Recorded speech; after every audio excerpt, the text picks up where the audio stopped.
trigonometric ratios. We have 6 trigonometric ratios: sine, cos, tan, cosec, sec, cot. Okay. How we can find sine, cos, tan? Sine कैसे find करते हैं हम? p by h. cos कैसे find करते हैं? p by h. tan कैसे find करते हैं? p by p. है ना? ऐसे हम cosec कैसे फाइंड करेंगे? h by p. है ना? sec कैसे फाइंड करेंगे? h by p. अगर cot फाइंड करना है तो कैसे फाइंड करेंगे? p by p. है ना? तो यहाँ पे आपको एक क्वेश्चन है, उसी के बेसिस पे कि हमने एक एग्जांपल लेके सॉल्व करना है, ठीक है? यहाँ पे दे रखा है आपको if cos A is equals to 12/30. cos A कितना गिवन है आपको? 12/30. Then find all the other trigonometric ratios. है ना? तो इस क्वेश्चन की हेल्प से हम सीखेंगे, ठीक है? आगे हमें एक्सरसाइज सॉल्व करनी है, इसी क्वेश्चन पे बेस्ड एक्सरसाइज रहेगी। हमें रेशियोज दे रखे होंगे, क्या दे रखे होंगे? रेशियोज। अदर रेशियोज बोलेगा फाइंड करने के लिए, आप इजीली फाइंड करेंगे। यहाँ पे हम सीख लेते हैं कैसे करना है हमें सॉल्व। तो फर्स्टली हमें क्या गिवन है? cos A। क्या गिवन है? cos A is equals to 12/30. मैं यहाँ पे ट्राइंगल बना लेता हूँ। वो भी कौन सा ट्राइंगल बनाना है हमें? Right angle triangle. सपोज इसको मैंने एंगल A कंसीडर कर लिया, राइट एंगल कंसीडर कर लिया B पे, और इसको एंगल C पे। ओके। अब हमें बात कर रहे हैं किसकी? एंगल A की। किसकी बात कर रहे हैं? एंगल A की। तो हमें पता है एंगल A के अपोजिट में हमें क्या मिल जाएगा? परपेंडिकुलर। एंगल A के अपोजिट में क्या मिल जाएगा? परपेंडिकुलर। ये एंगल A है, तो इसके सामने हमें क्या मिल गए? परपेंडिकुलर। ठीक है जी। और ये क्या जाएगा हमारा? बेस। और ये क्या जाएगी? हाइपोटेन्यूज। ठीक है। तो यहाँ पे हमें cos A गिवन है। cos A क्या होता है? cos क्या होता है? b by h। cos क्या होता है? b by h। तो ये अगर कंपेयर करें तो बेस कितना मिल गया हमें? 12। बेस कितना मिल गया? 12। और हाइपोटेन्यूज कितनी मिल गई? 13। h गिवन है हमें कितनी? 13। बेस कितना गिवन है? 12। अदर रेशियो फाइंड करने हैं हमें। क्या फाइंड करने? Other ratio. हमें परपेंडिकुलर भी पता होना चाहिए। क्या पता होना चाहिए? परपेंडिकुलर। तो हम परपेंडिकुलर फाइंड करेंगे क्या लगा के? Pythagoras theorem. दो साइड गिवन है ना, थर्ड साइड फाइंड करनी है, राइट एंगल ट्रायंगल की। तो क्या यूज करेंगे हम? Pythagoras theorem. या लिखेंगे using Pythagoras theorem. Pythagoras theorem क्या होती है आपकी? बेस का स्क्वायर प्लस परपेंडिकुलर का square is equals to hypotenuse का स्क्वायर। बेस कितना गिवन है आपको? 12। 12 का स्क्वायर प्लस परपेंडिकुलर फाइंड करना है।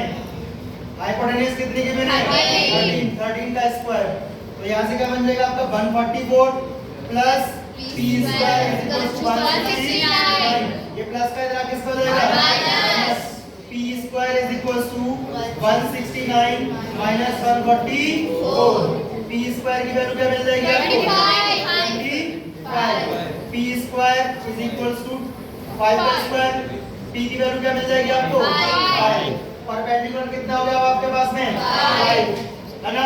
बाकी अदर हमें ट्रिग्नोमेट्रिक रेशियो पूछे तो एक तो गिवन है, बाकी कितने बचे? 5। कितने बचे? 5। तो वो जो रिमेन है उनको क्या करना है? हमें फाइंड करना है। तो फर्स्टली हम फाइंड करेंगे साइन ए। क्या फाइंड करेंगे? साइन ए। तो साइन ए एंगल तो कांस्टेंट है, सारी चीजें सेम रहेंगी, परपेंडिकुलर बेस सेम रहेंगे, ठीक है? हाइपोटेन्यूज भी सेम रहने वाली है।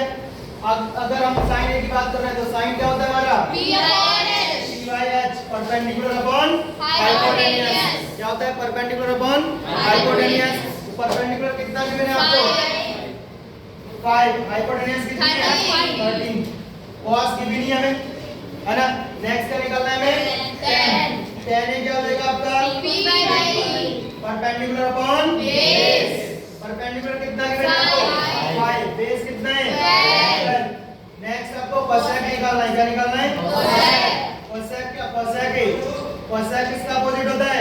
sin का। cosec किसका अपोजिट होता है? sin का। तो sin क्या था हमारे पास में? p by h। तो cosec क्या हो जाएगा? h by p। Hypotenuse upon perpendicular. Hypotenuse कितनी है आपके पास? 13 एंड परपेंडिकुलर 5। नेक्स्ट क्या निकालना है आपको? sec। sec किसका अपोजिट है?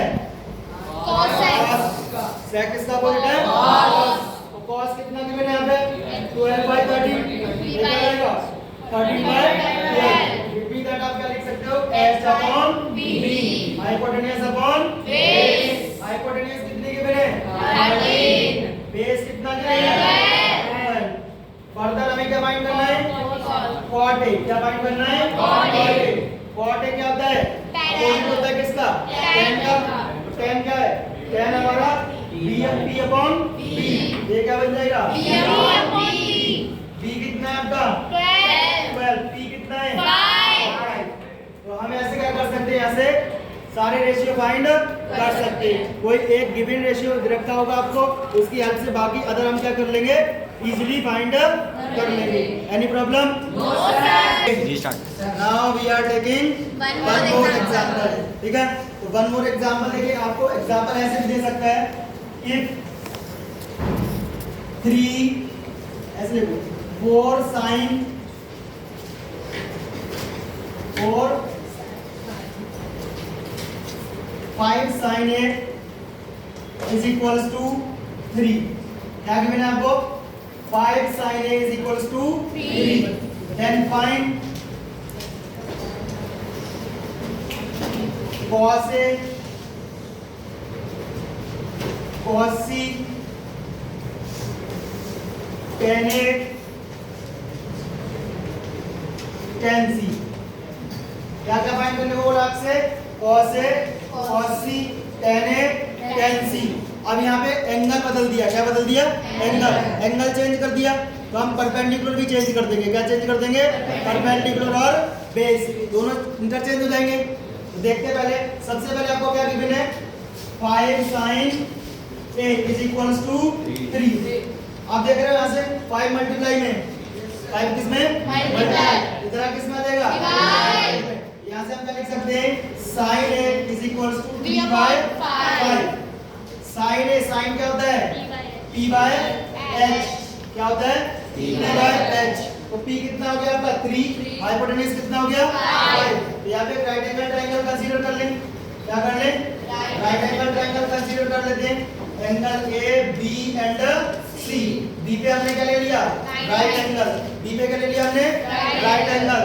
तो अब ये राइट एंगल को हम क्या कर सकते हैं यहाँ से अब ये जो हमारा एंगल A है क्या एंगल A इसके लिए हमें वैल्यू गिवन है इसके लिए वैल्यू गिवन है तो हम यहाँ से क्या कर लें पहले चीजें फाइंड कर लेते हैं ठीक है तो यहाँ से हमें देखो बेस कितना परपेंडिकुलर कितना गिवन है 3 परपेंडिकुलर कितना है 3 और हाइपोटेन्यूज कितनी है 5 तो यहाँ पे P गिवन था ये क्या गिवन है H हमें क्या फाइंड कर लेना है B बेस फाइंड कर ले हम क्या फाइंड कर ले बेस फाइंड करने के लिए क्या करेंगे पाइथागोरस थ्योरम का यूज क्या करेंगे पाइथागोरस थ्योरम का यूज तो लिखेंगे यूजिंग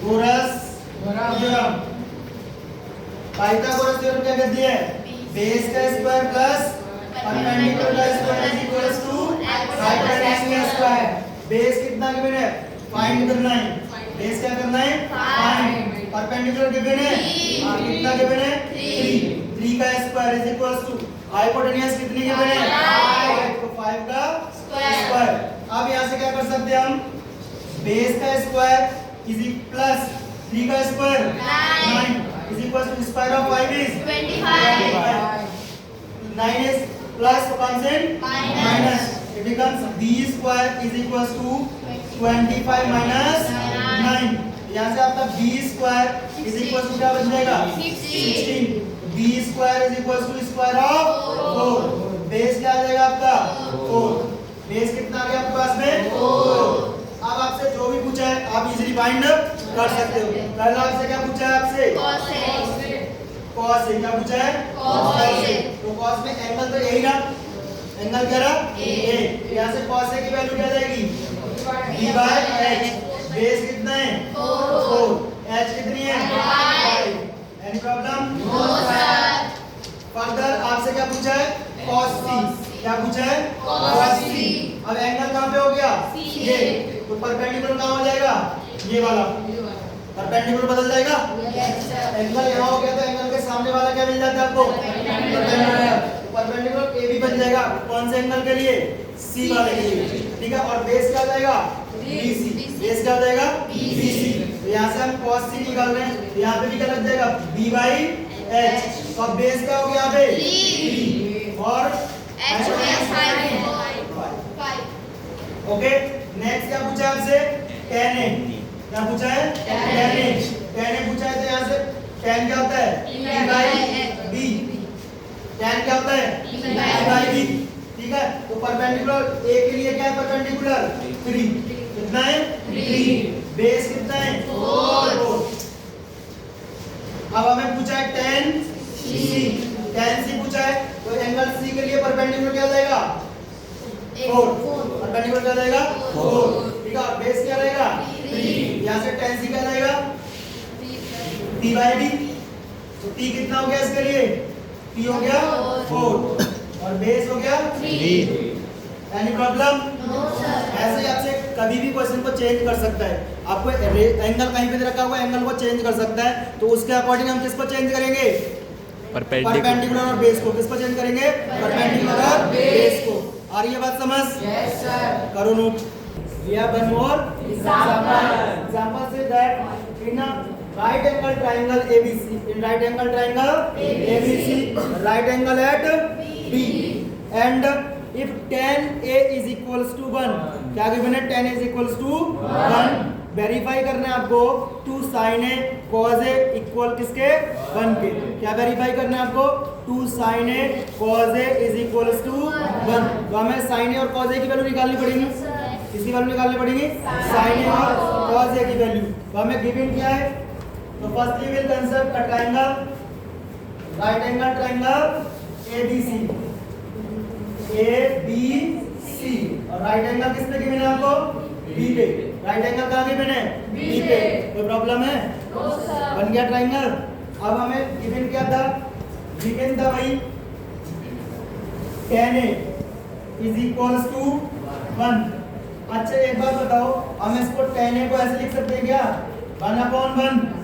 यस सर। लिख सकते हैं 1/1 लिखने पे कोई प्रॉब्लम आएगी? बोलो ठीक है। तो अब tan A होता क्या है, tan इसकी होती है P/B। तो परपेंडिकुलर भी कितना मिल गया आपको 1, बेस भी कितना मिल गया 1। तो इसके लिए राइट एंगल B पे दे रखा है, एंगल A की बात कर रहा है, किसकी बात कर रहा है एंगल A की। तो एंगल A के लिए परपेंडिकुलर क्या हो जाएगा BC, परपेंडिकुलर क्या हो जाएगा BC, और बेस क्या रहेगा AB। It means that BC की वैल्यू कितनी गिवन है आपको 1, AC की वैल्यू कितनी गिवन है 1। आपको AC फाइंड करनी है, क्या फाइंड करनी है AC, और AC क्या है यहाँ पे हाइपोटेनियस, AC क्या है यहाँ पे हाइपोटेनियस, ठीक है। तो हाइपोटेनियस फाइंड करनी है तो क्या यूज करना पड़ेगा पाइथागोरस थ्योरम। क्यों? क्योंकि यहाँ पर क्या दे रखा है आपको राइट एंगल ट्रायंगल। तो हम लिखेंगे यहाँ पे यूजिंग पाइथागोरस थ्योरम।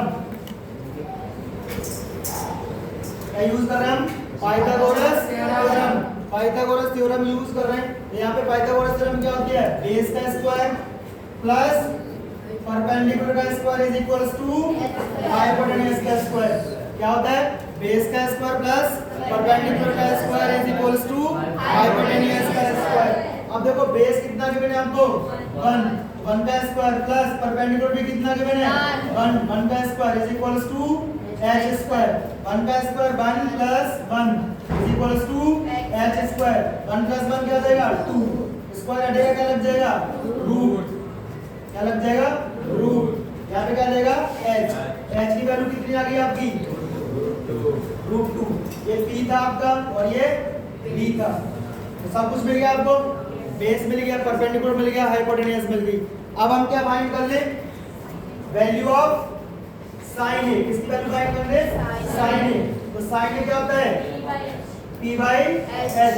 तो A के लिए P कितना है 1, कितना है 1, हाइपोटेन्यूज कितनी है √2।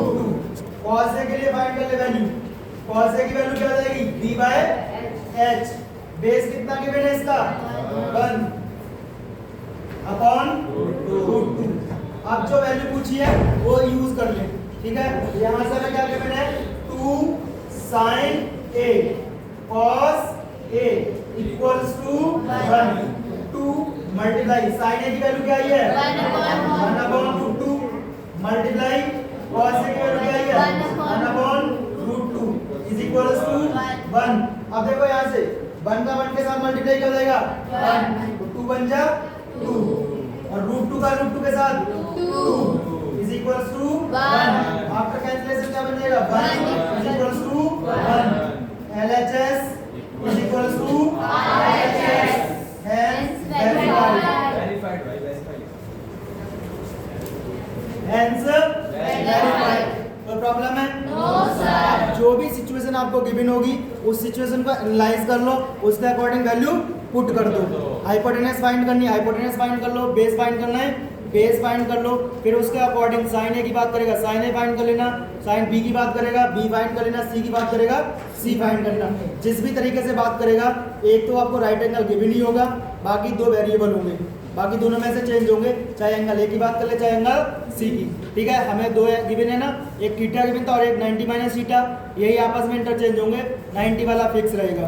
इन्हीं में से आपको परपेंडिकुलर मानना है और बेस मानना है, तो आप इजीली इनको क्या कर लोगे सॉल्व। ठीक है, तो जो सिचुएशन दे रखी है उसको एनालाइज करो और वैल्यू पुट करो। ठीक है, अब स्टार्ट करेंगे हम एक्सरसाइज नंबर 8.1।